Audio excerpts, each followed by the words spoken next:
पहला सवाल है कि सम्मोहन के द्वारा ध्यान साधना में आत्मविकास में किस प्रकार सहयोग मिलता है। सम्मोहन में हम स्वयं को सुझाव देकर सेल्फ सजेशन के द्वारा रिलैक्स हो सकते हैं और खुद ही को सुझाव दे सकते हैं कि मैं पूरे रिलैक्सेशन में जाकर भी सजग और जागरूक रहूँगा। तब यह बात ध्यान की तरफ ले जाती है। तो जिसे हम सामान्यतः ध्यान कहते हैं, उसका प्रथम हिस्सा सम्मोहन के द्वारा पूरा हो सकता है। ध्यान के दो मुख्य तत्व हैं, रिलैक्सेशन प्लस अवेयरनेस। सामान्यतः सम्मोहन में हम योग निद्रा में पहुंच जाते हैं, तंद्रा की अवस्था में। रिलैक्सेशन तो पूरा होता है लेकिन अवेयरनेस नहीं रहती। ध्यानी साधक अवेयरनेस को साधने की कोशिश करता है, लेकिन कोशिश की वजह से वह तनावग्रस्त हो जाता है, रिलैक्स नहीं हो पाता। तो ओशो ने बहुत ही अच्छी विधि सुझाई कि पहले स्वयं को सुझाव देकर, वो हिप्नोटिक सजेशन ही होंगे कि आप भाव करें कि शरीर शिथिल हो रहा है, कि श्वास धीमी हो रही है, कि मन शांत हो रहा है, और ऐसा 3-4 मिनट में होने लगेगा। और तब आप भीतर, अब यहाँ से टर्निंग पॉइंट आता है। अब हम बेहोशी की तरफ न जाकर परम होश की तरफ जाएंगे, सजग संवेदनशील।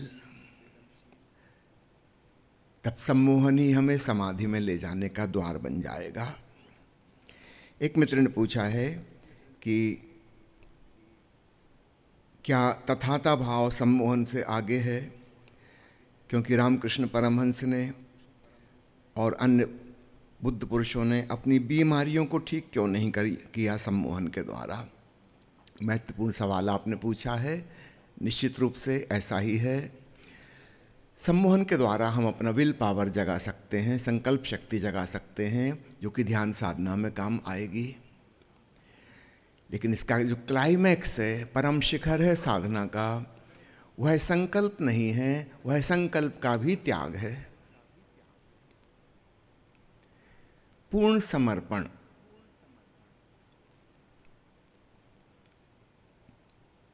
तथाता अर्थात तथ्य ऐसा है, जीवन ऐसा है, उसका परिपूर्ण स्वीकार। जब हम संकल्प कर रहे हैं तब हमको स्वीकार नहीं है।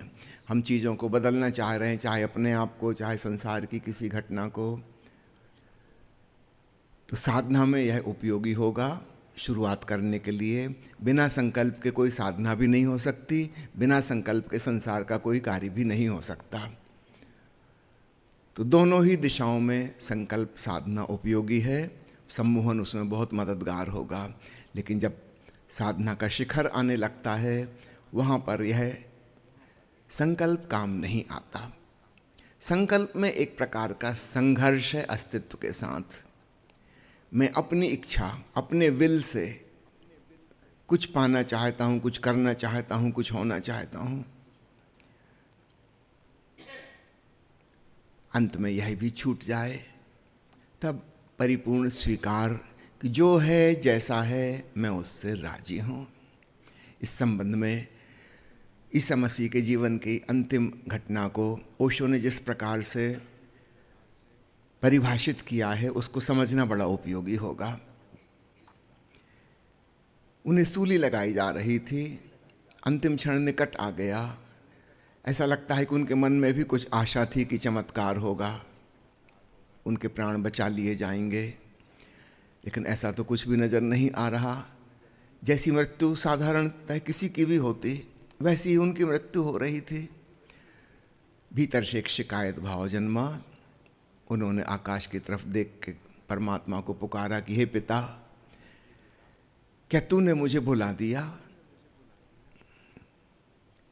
लेकिन अत्यंत सजग और संवेदनशील व्यक्ति थे। तत्क्षण उन्होंने पकड़ लिया कि गलती हो गई।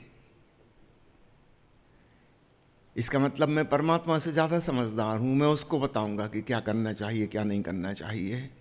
उन्होंने तुरंत कहा, क्षमा करें प्रभु, जो आपकी मर्जी। उनके अंतिम वचन है सूली पर, thy will be done, thy kingdom come. आप जैसा चाहें वैसा हो। अगर आप चाहते हैं कि मेरी मृत्यु इस प्रकार से हो, मैं कौन हूं अस्वीकार करने वाला। इस घटना की व्याख्या ओशो ने जिस प्रकार से की वह समझना।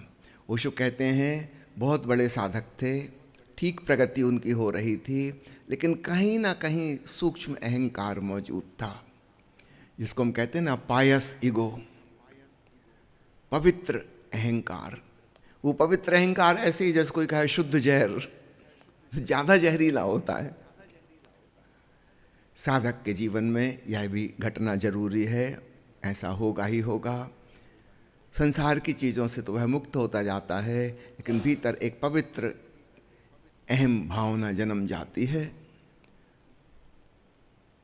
ये आखिरी बंधन है, और इसलिए शिकायत पैदा हो गई कि हे प्रभु ये क्या हो रहा है।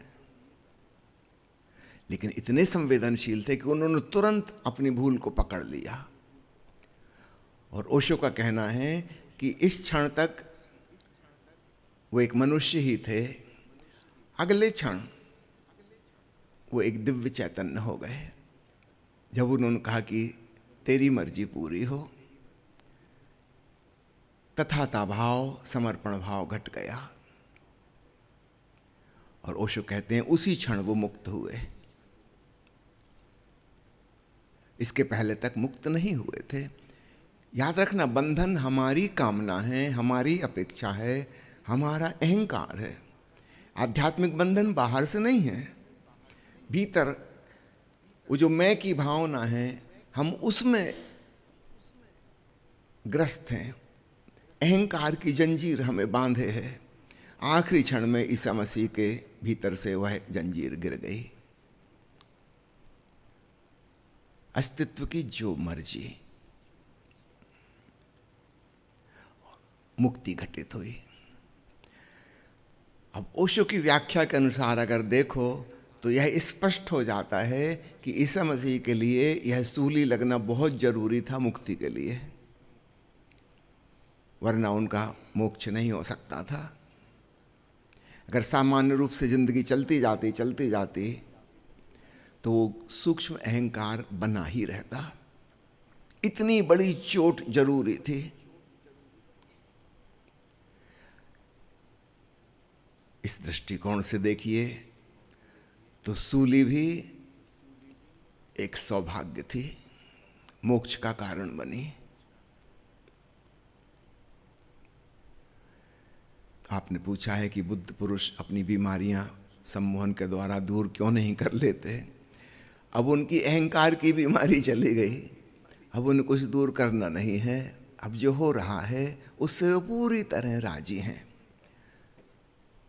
नदी में बहते हुए सूखी लकड़ी की तरह उनकी अपनी कोई इच्छा नहीं है कि नदी इस तरफ मुड़े कि उस तरफ मुड़े, कि मुझे यहाँ पहुँचना है कि वहाँ पहुँचना है। नदी जहाँ ले जा रही बिल्कुल ठीक उसमें राजी हैं। अस्तित्व के साथ अब द्वैत भावना नहीं रही, कोई संघर्ष नहीं है। अगला सवाल है कि क्या मांसाहार सेवन नहीं करना चाहिए साधक को, वह ध्यान में किस प्रकार बाधक है। ध्यान का अर्थ है सजगता और प्रेमलता, दो मुख्य तत्व हैं, लव एंड अवेयरनेस। साधना का मतलब है अपने भीतर के हृदय का शुद्धिकरण, हमारी प्रेम भावना और शुद्ध होती जाए, और हमारी चेतना और निखरती जाए, प्रगाढ़ होती जाए। कुल इतना मतलब है साधना का। बहुत लोग मुझसे शराब के बारे में भी पूछते हैं कि क्या शराब पीते हुए साधना कर सकते हैं। ये आप करके देख लो, होगी नहीं, क्योंकि शराब यानी बेहोशी और ध्यान यानी होश। साधना यानी प्रेमपूर्ण होना, और मांसाहार करना अर्थात क्रूर और कठोर होना, कि आप अपने क्षुद्र स्वार्थ के लिए दूसरे के प्राण लेने को तैयार हैं। तो हृदय कैसे सधेगा, चैतन्य कैसे सधेगा, आप खुद सोचो। कोई सुबह उठ के ध्यान कर लेता है, शाम को शराब पी लेता है, कुछ भी नहीं सधेगा। तो ऐसे हुआ, कोई मकान बना रहा है, ईंट जोड़ता रहता है, शाम तक 4 फुट ऊंची दीवार खड़ी हो जाती है, फिर वो लात मार के पूरी दीवार को गिरा देता है। अगले सुबह फिर दीवार उठाना शुरू करता है। ये मकान कब बनेगा? कभी नहीं बनेगा,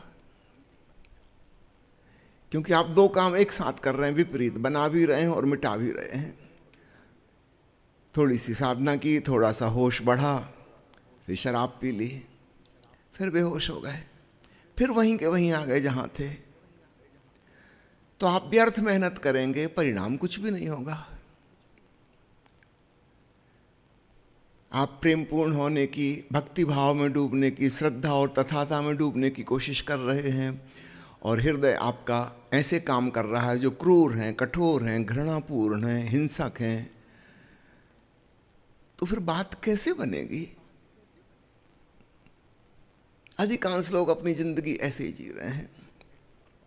जिनसे आपको प्रेम है, लगाव है, उन्हीं पे आप इतना नाराज होते हैं, क्रोधित होते हैं। तो ये प्रेम कब सधेगा? जो थोड़ा बहुत होता है, 2-4 दिन बाद आप उसको नष्ट कर देते हैं। एक क्लैरिटी होने चाहिए हमारे जीवन में, क्या हो क्या नहीं हो। निश्चित रूप से मांसाहार साधना में उपयोगी नहीं हो सकता, वह बाधक तत्व होगा।